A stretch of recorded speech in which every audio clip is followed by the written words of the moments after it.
L'Église catholique fait mémoire de Sainte Marie de l'Incarnation et de Saint Parfait de Cordoue. Née à Paris dans une famille aisée, Barbe Avriot est placée comme pensionnaire chez les Clarisses de Longchamp entre l'âge de 11 à 14 ans.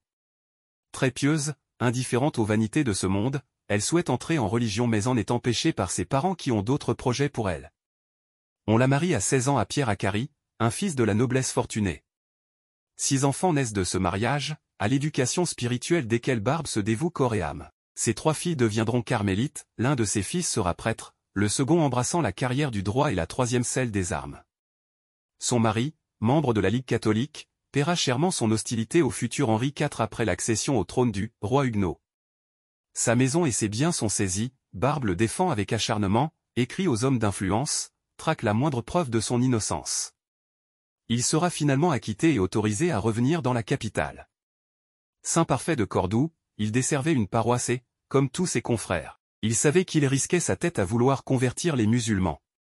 Martyr de San Perfecto de Cordoba, il se méfia donc quand 2 musulmans l'abordant dans la rue lui demandèrent ce qu'il pensait de Mahomet et de Jésus car, disait-il, nous ne désirons que nous instruire. Il se mit à leur prouver que Mahomet était un faux prophète et que seul Jésus était le sauveur.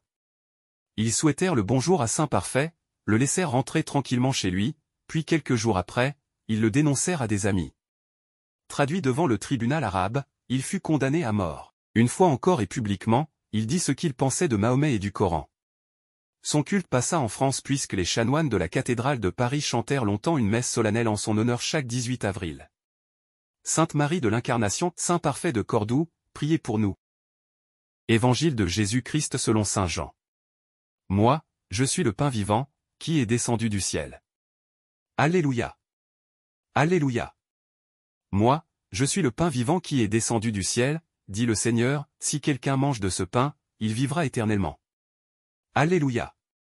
En ce temps-là, Jésus disait aux foules. Personne ne peut venir à moi, si le Père qui m'a envoyé ne l'attire, et moi, je le ressusciterai au dernier jour.